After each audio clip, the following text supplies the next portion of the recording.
Olá a todas e a todos, sejam bem-vindos de volta ao nosso tutorial do Geant 4 ou Geant 4. E essa é a continuação do tutorial anterior, tutorial número 7, onde nós falamos sobre as propriedades óticas dos materiais. Dessa vez nós vamos falar sobre as propriedades óticas das superfícies. Para o Geant, propriedades óticas podem ser divididas entre materiais e superfícies. E o Geant tem uma biblioteca extensa e bem abrangente de fenômenos óticos, incluindo os fenômenos de superfície. Hoje, como eu disse, nós vamos explorar as propriedades das superfícies. Caso você tenha interesse em rever, ou talvez ver pela primeira vez, caso você não tenha assistido, as propriedades óticas dos materiais, assista o vídeo anterior. O modelo de propriedades superficiais, propriedades óticas de superfície, lá no Geant 3 era chamado de Glissur. E este modelo ainda existe, ele ainda é mantido, mas basicamente por razões de retrocompatibilidade, para que códigos que existam desde aquela época possam ser mais facilmente portados para o Geant 4. O modelo atual, o modelo moderno, é chamado de Unified. E ele foi herdado de um outro experimento, mas é um excelente modelo que inclui diversas propriedades, as quais nós vamos explorar algumas hoje. Então, mais uma vez, eu repito esse aviso. Este não é um tutorial sobre a ótica física do Geant. Isso seria um curso em si próprio e que, se tiver interesse das pessoas, eu talvez faça. Aqui, nós vamos focar nas propriedades das superfícies. Enquanto a primeira parte foram as propriedades dos materiais, dessa vez nós vamos focar nas propriedades das superfícies. Em particular, nós vamos focar em uma única propriedade. E se você unir o tutorial anterior com esse, você vai ser capaz de descrever refração e reflexão com bastante realismo na sua simulação. E esse é o meu objetivo por hoje. O modelo unificado, Unified Model, ele funciona da seguinte forma. Existem dois tipos de interface que ele tenta descrever. Interfaces do tipo dielétrico, que significa que os materiais antes e depois da interface, ambos são dielétricos, e interface do tipo dielétrico-metal. Então, como o próprio nome diz, são interfaces entre materiais condutores e materiais dielétricos. Com relação à ordem de onde o raio de luz está vindo, aqui tanto faz, mas vocês vão ver daqui a pouco que nós precisamos definir esta ordem. E aqui, obviamente, não tanto faz, porque você não tem um raio de luz propagando pelo metal, apenas por dielétricos. Então, a luz sempre vai vir do dielétrico para o metal. Uma vez que nós definimos o tipo de interface, nós vamos definir as propriedades dessa interface. E o primeiro é o acabamento da interface. O acabamento pode ser polido, pode ser rugoso, pode ser polido, mas com uma pintura, pode ser rugoso, mas com uma pintura. E aqui existe uma diferença entre ser polido com uma pintura na frente ou polido com uma pintura atrás, rugoso com uma pintura na frente ou rugoso com uma pintura atrás. Você pode encontrar este diagrama lá no site do Geant, lá onde nós temos a ajuda. Você pode usar o link que está aqui na tela, vou colocar também na descrição do vídeo, ou você pode simplesmente ir na documentação do Geant e digitar Unified Model no mecanismo de busca e você vai encontrar essa figura. O comportamento que nós obtivemos no tutorial anterior foi este aqui. Então, quando você tem dois materiais dielétricos e você simplesmente dá o índice de refração de cada um, o modelo unificado é chamado. Ele considera, como os dois índices de refração foram definidos, ele considera que você tem uma interface dielétrico-dielétrico, e como você não especificou mais nada, ele considera que a sua superfície é polida. Portanto, o que está escrito nesse quadradinho é o que aconteceu na nossa última simulação. A lei de Snell é aplicada baseada nos índices de refração dos dois meios.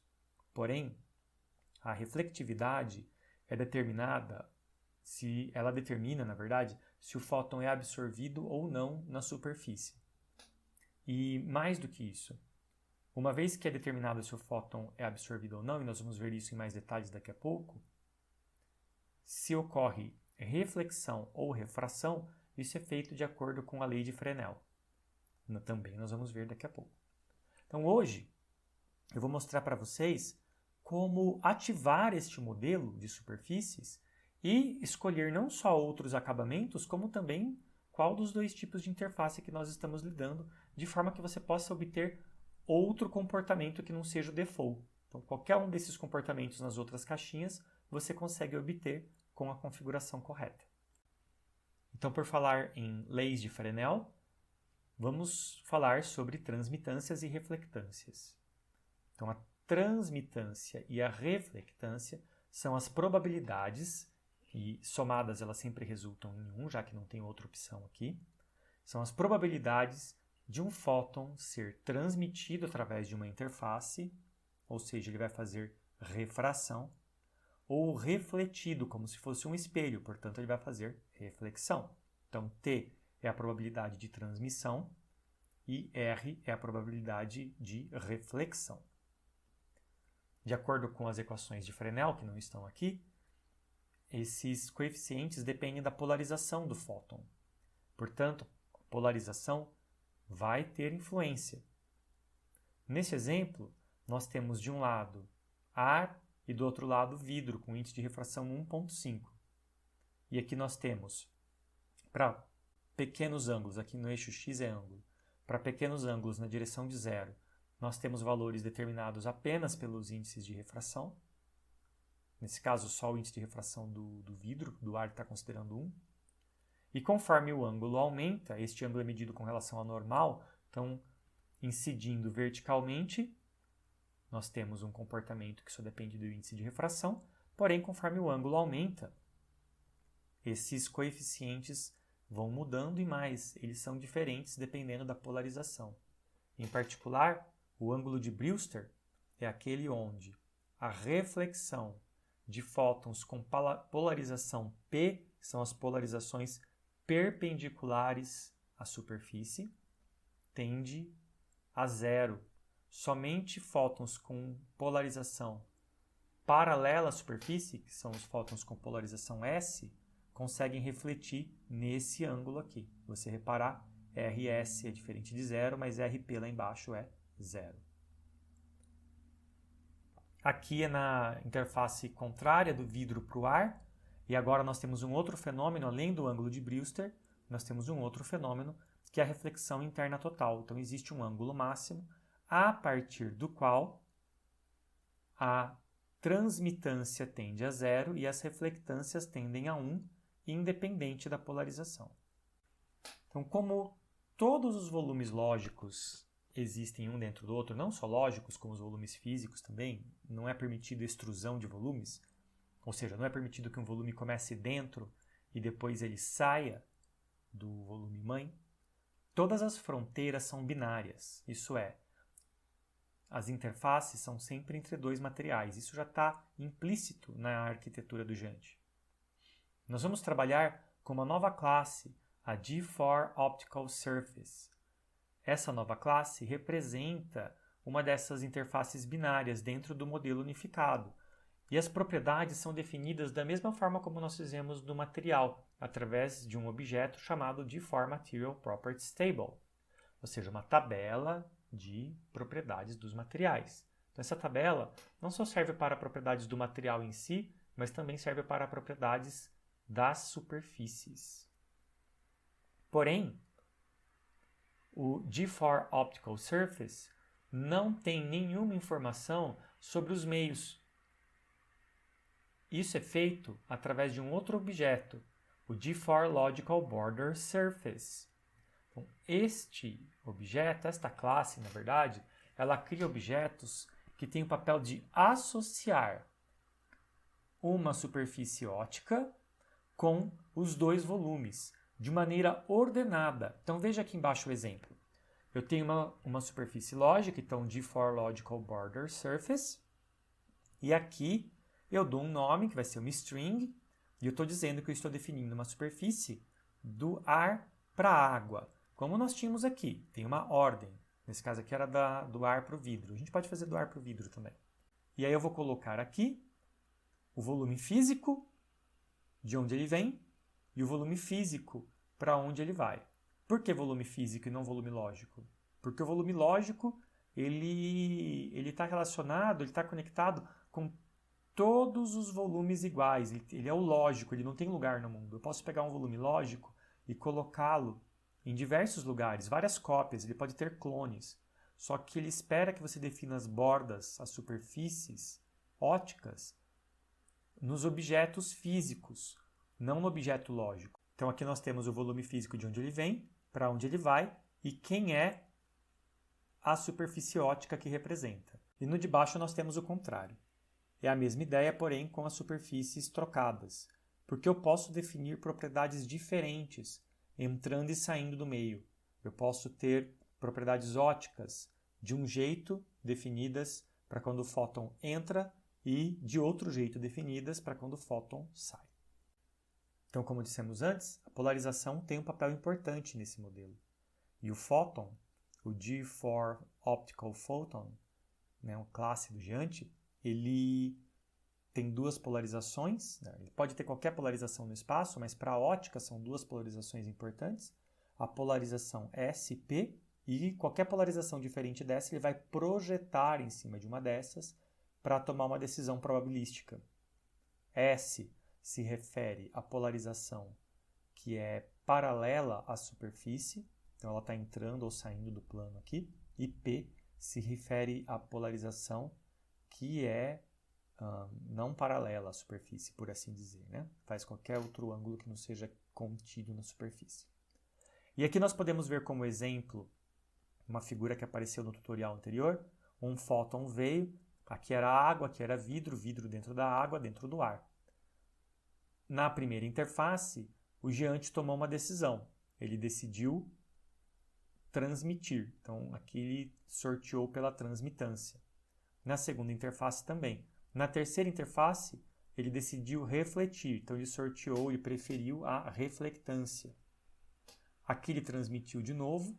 E, por fim, aqui, isso não aconteceu no passado. Então, essa figura já é feita com a absorbância, a absorção do fóton em mente. E é isso que nós vamos colocar hoje.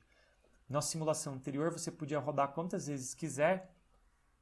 Você teria absorção, mas você não tem absorção controlada. Você não escolhia nada. Hoje você vai escolher qual é a probabilidade disso daqui acontecer. Então, por reflectivity na simulação, né, a reflectividade, nós estamos falando dessa decisão aqui. Quando um fóton chega numa superfície, a primeira coisa que o Giant faz é decidir se ele vai ser absorvido ou não.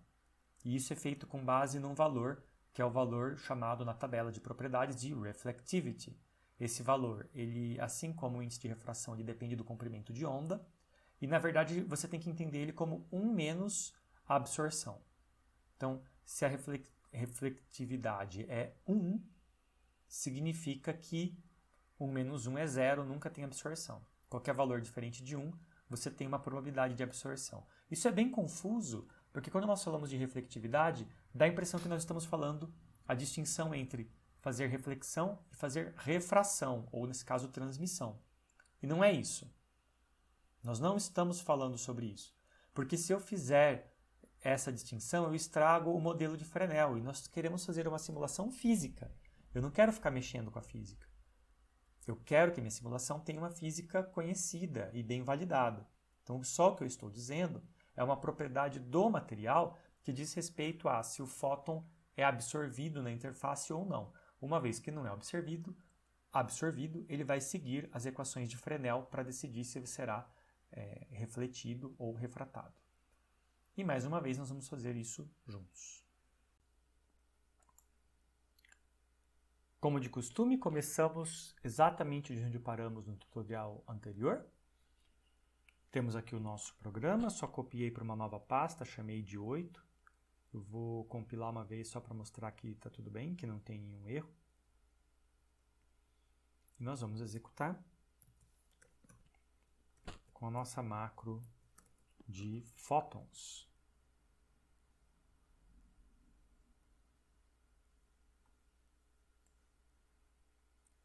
E aqui está. Então esse é o resultado, é aqui que nós paramos anteriormente.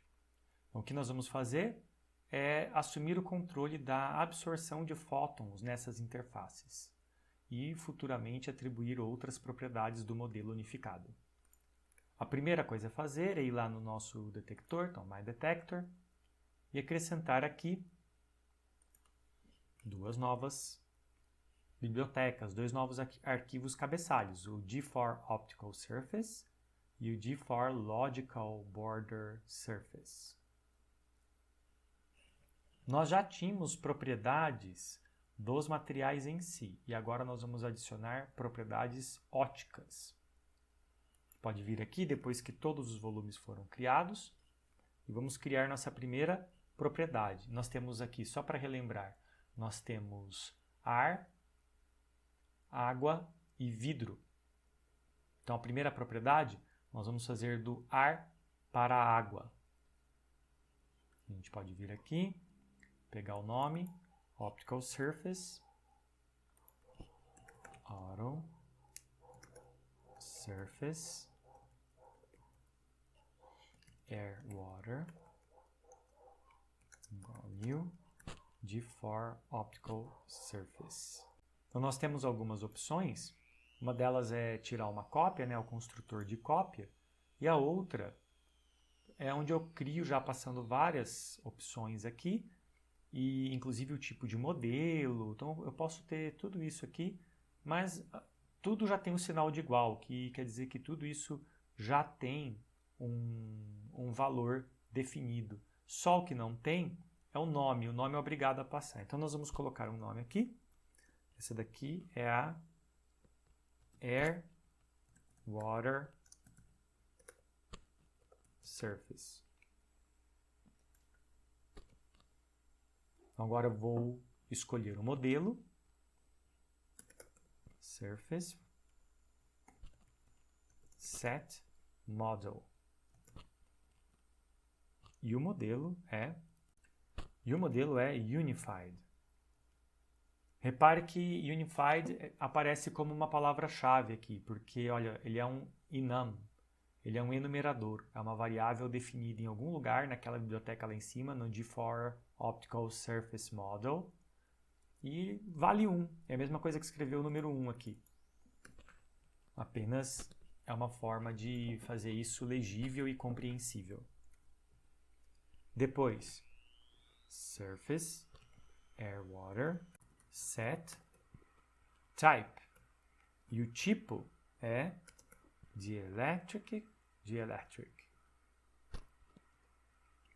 Por fim, Surface, Set, Finish. O acabamento. E será Polished. Tem outras opções, você pode depois explorar essas outras opções, mas por enquanto isso aqui é suficiente. Bom, agora nós precisamos de uma tabela de propriedades para essa interface. E nós fazemos isso da mesma forma que fizemos antes, quando nós tínhamos o G4 Material Properties Table. Surface, Air, Water, Prop de Properties. Vamos pôr um auto aqui na frente, senão não vai dar certo. Isso daqui é igual a new.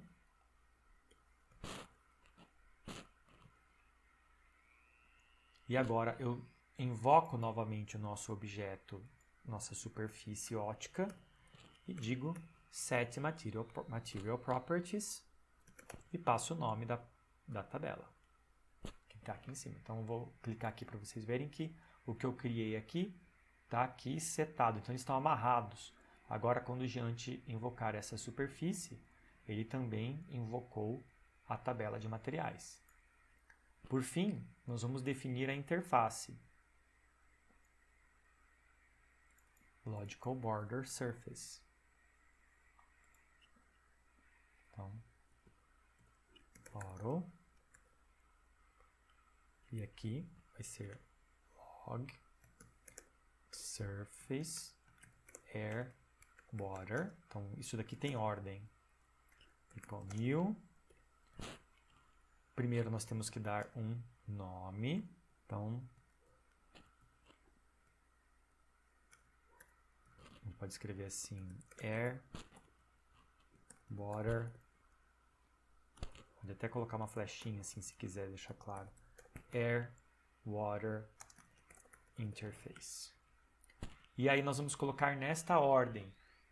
Primeiro, o volume físico que representa o ar neste caso, de onde o fóton está vindo. Então isso aqui tem ordem. Nosso volume físico com ar é o volume do mundo. Então eu tenho que pegar o nome do volume físico aqui, physical world, e colocar aqui. Então ele vem do ar, do volume físico ar, e vai para a água. Então nós vamos vir aqui no water box, pegar o phys water, colocar aqui. E por fim, ele vem do ar, vai para a água.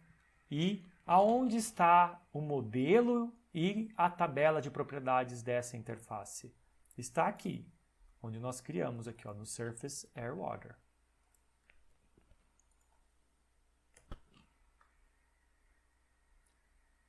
E nós vamos fazer a mesma coisa para o invertido, para o caminho inverso, melhor dizendo. Então, water, air, quando o fóton estiver saindo da água e indo para o ar, e aí eu vou trocar aqui, water, air, interface, e só o que nós temos que fazer é trocar estes caras de ordem.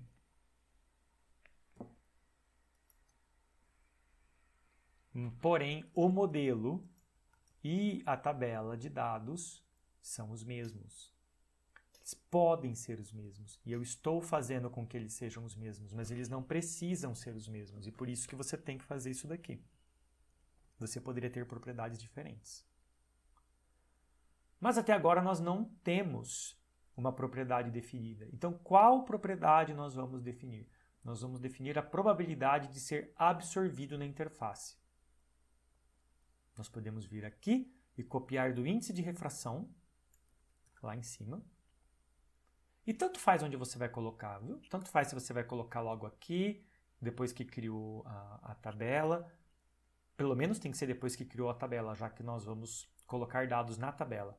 Ou pode ser depois, porque nesse momento você está passando as configurações para o Geante. Ele só vai consultar essa tabela quando estiver executando. Então, como vai chamar isso? Eu vou criar um array com essas propriedades. Então, nós vamos colocar aqui air, ou melhor, pode ser assim, reflect, de reflectivity, air, water. Essa reflectividade, ela é 1 menos a absorbância, então eu vou colocar 50% de fora a fora. Lembrando que aqui são dois valores, porque mesmo caso você tenha esquecido do tutorial anterior, porque isso daqui é dado em função de energias do fóton, é sempre uma tabela. Nesse caso eu estou considerando constante, olha só quantas vezes apareceu. Eu estou considerando constante, então só o que ele está fazendo é pegar duas energias e traçar uma reta entre elas. Não importa quais duas energias eu coloque aqui, desde que não seja a mesma, porque senão dá uma divisão por zero. E o que ele está fazendo é traçar uma reta e assumir que essa probabilidade é constante de fora a fora no espectro. Então ele vai calcular a absorbância ou a reflectância igualmente para todo mundo. Agora eu vou pegar a nossa tabela de propriedades. Então como ela chama? Ela chama Surface Air Water Prop. Troquei aqui. E como nós vimos nos slides, a propriedade é reflectivity, energia do fóton, e aqui a propriedade em si, reflect air water. E pronto. Se tudo der certo, deve compilar e rodar sem maiores problemas.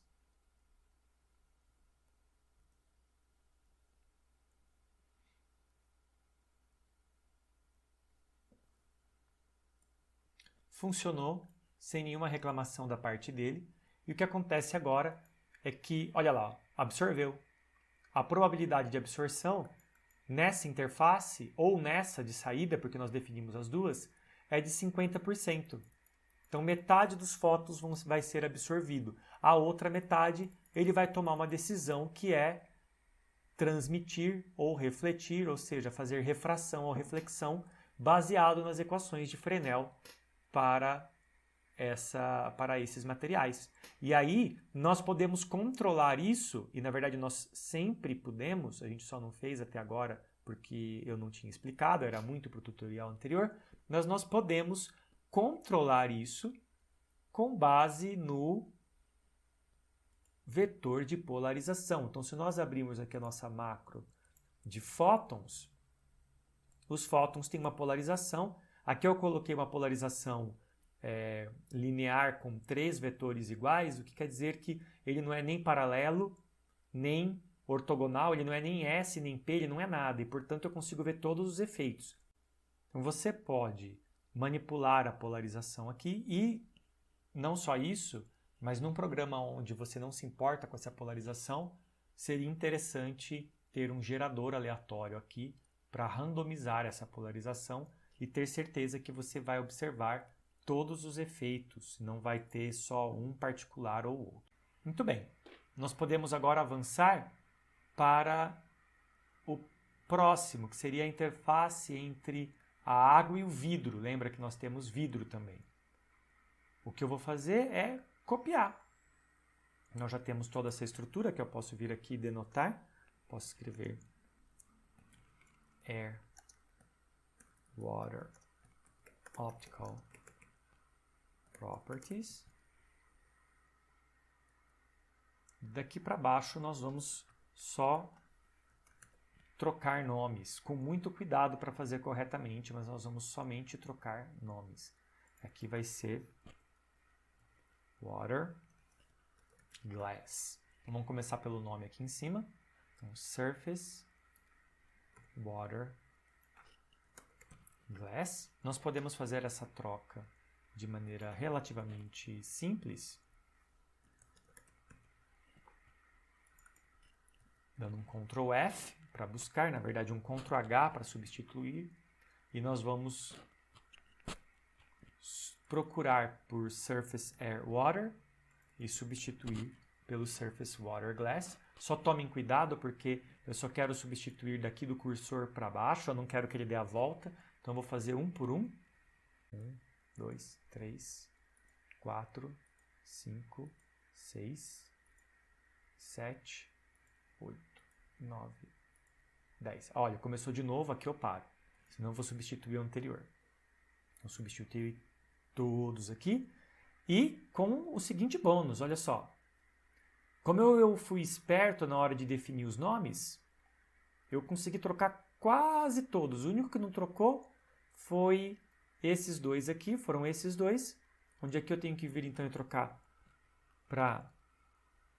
Então aqui em cima é Water Glass, aqui embaixo tem que ser Glass Water. Esses nomes aqui também. Water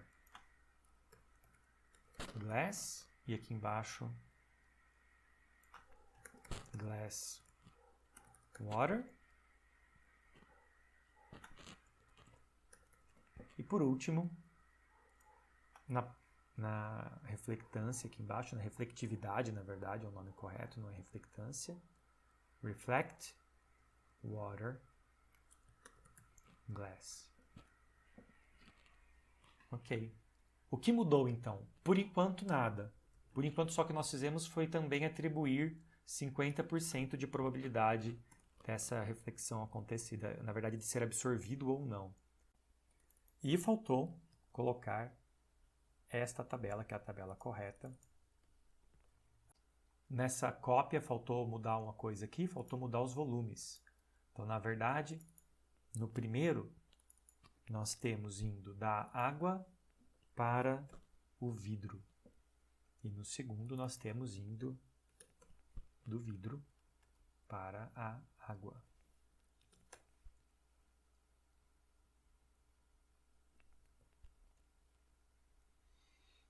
Só confirmando se não tem mais nada que precisa ser mudado.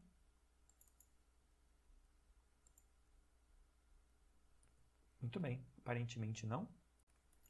E aqui está a nossa simulação funcionando, onde agora a transmissão e a reflexão todas são dadas por física. A única coisa que eu mudei foi a absorção, tá vendo?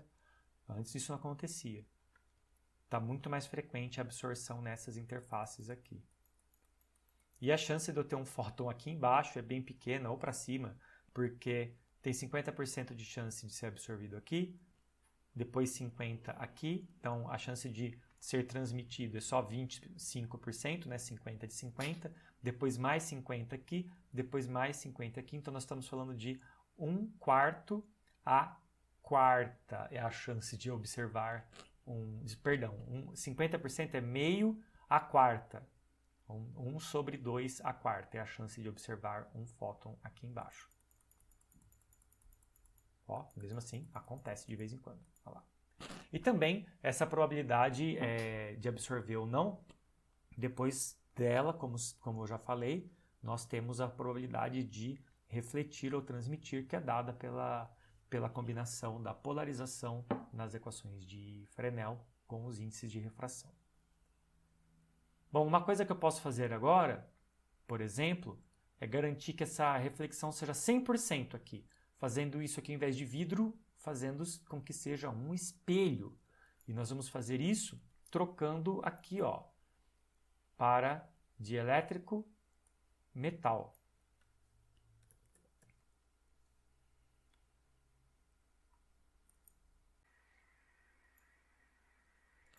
E aí está. Agora nenhum fóton mais entra nesse espaço, porque ele sabe que o fóton está vindo daqui. Quando chega na interface ele fala, bom, o fóton estava desse lado, então provavelmente esse lado é o dielétrico, o próximo é um metal. Fótons não penetram em metais. Então a única decisão que resta tomar é se ele vai ser absorvido ou refletido. E é isso que acontece. Temos um espelho. Outra coisa que podemos brincar é com o acabamento. Pode ser, por exemplo, rugoso, ground. E aí nós vamos colocar uma outra propriedade aqui.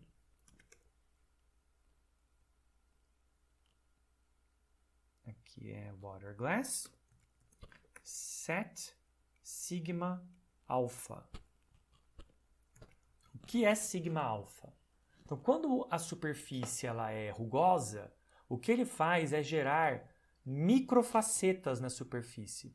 E ele representa essas microfacetas com com uma reta normal aleatória. Então, se nós voltarmos para a nossa visualização, eu não vou compilar de novo porque vai dar problema.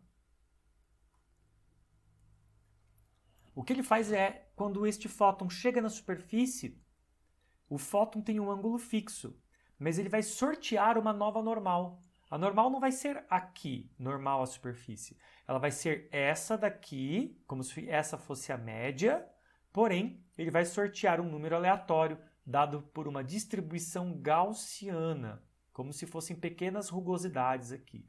E a largura dessa gaussiana é o sigma alfa em radianos.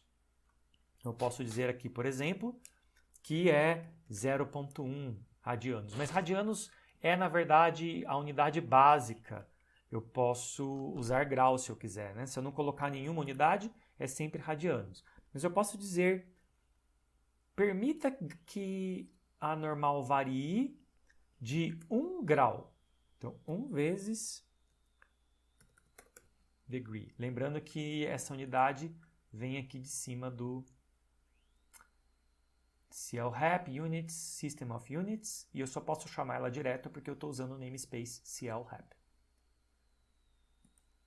Ou seja, agora, cada vez que um fóton atinge uma superfície, ele vai sortear um número aleatório, vindo de uma distribuição gaussiana, centrada na normal mesmo daquela superfície, porém variando com sigma de 1 grau. Ou seja, isso significa que 68,3% das vezes, que é isso que significa um sigma, nós teremos normais que são de menos 1 grau comparado com a normal da superfície até mais 1 grau comparado com a normal da superfície. Vamos ver o resultado disso? Provavelmente seria imperceptível, nesse caso, mas não custa olhar. Nós podemos aumentar aquele ângulo depois, claro.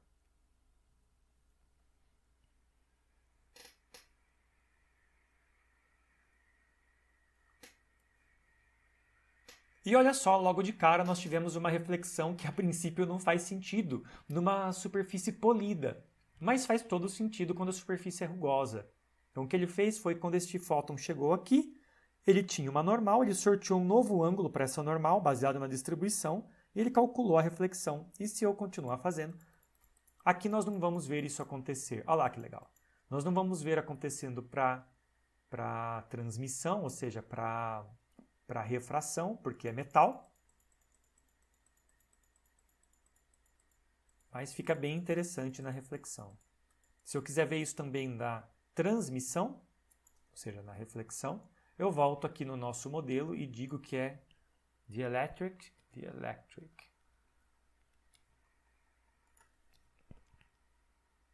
Compilou, rodou.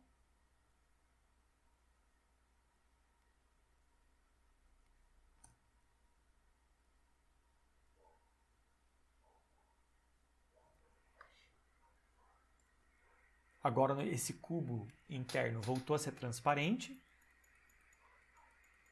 Porém, não existe mais, olha lá, não existe mais garantia de que a refração vai ser feita somente com a lei de Snell, mas somente considerando a normal visível. Existe uma normal invisível que é calculada com base nas microfacetas. E se você quer aleatorizar, ou melhor, isso aqui já é aleatório, mas... E se você quer aumentar a rugosidade, basta aumentar este ângulo. Então, por último, uma última vez nós vamos executar, mas agora com um ângulo bem grande.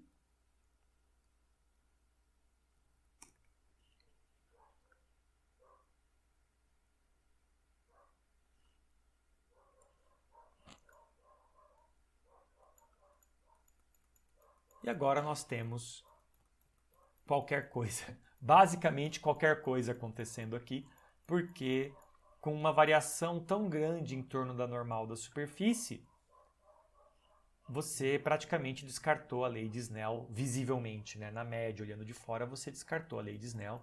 Ele vai fazer a reflexão e a refração com um ângulo sorteado aleatoriamente. Nós podemos melhorar a transmissão aqui e aqui, mexendo mais uma vez nos coeficientes aqui na reflectividade. Se eu diminuir a reflectividade, lembra, isso daqui é 1 menos a absorção. Então, reflectividade 1 significa absorção 0. Então, se eu fizer assim, nós não temos absorção nenhuma.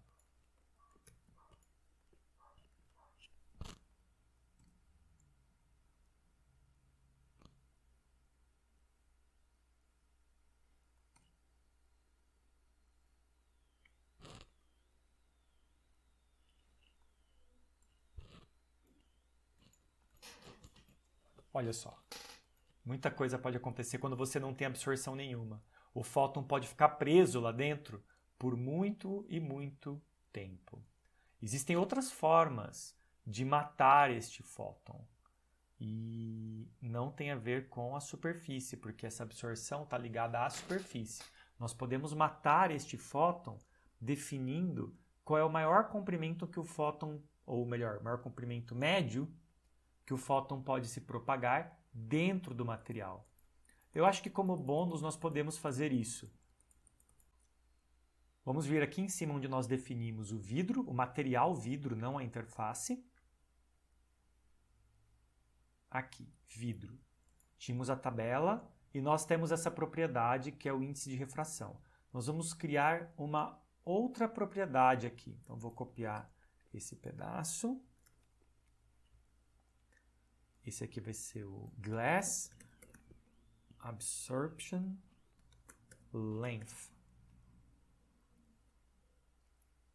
E agora nós estamos colocando aqui qual é o comprimento médio que um fóton caminha neste material antes de ser absorvido. Nós podemos colocar algo curto, Podemos colocar algo como 10 centímetros. Depois de 10 centímetros, o fóton tem que morrer. É óbvio que isso daqui é estatístico, então 10 centímetros na média. Não é que todo fóton vai morrer depois de 10 centímetros.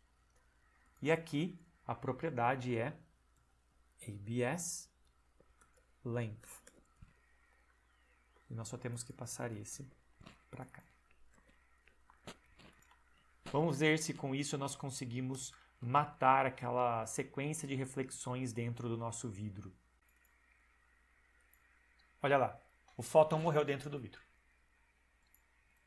Viu? 10 centímetros é até pequeno. Na água ele ainda pode andar muito.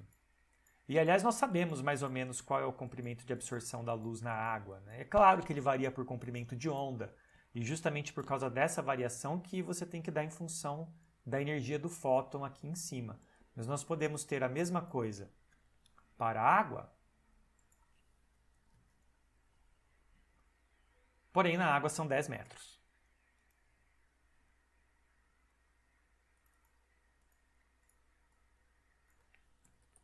Water absorption length. Aqui também é water. E a tabela aqui é de água. E no vidro, a gente pode aumentar um pouco isso daqui, né? Que tal colocarmos 50 centímetros? Eu acho que é isso por hoje. Que outras propriedades nós temos acesso, tanto para o material quanto para a superfície? Várias. E eu recomendo que você use aí o seu mecanismo de busca preferido, ou então vá no manual mesmo do Giante e veja como interpretar todas elas. Aqui está nossa simulação e eu tenho que dizer que eu fico bem satisfeito com a simulação porque tem muita física ótica envolvida e uma vez que você faz isso, você percebe que não há tanto esforço assim em fazer isso, enquanto que se você fosse programar tudo isso do zero, sozinho, realmente o trabalho seria descomunal de colocar tanta física dentro de uma simulação, e aqui nós fizemos isso com relativamente poucas linhas. É isso por hoje, espero que vocês estejam gostando, espero que seja útil, e eu vejo vocês no nosso próximo tutorial. Até lá!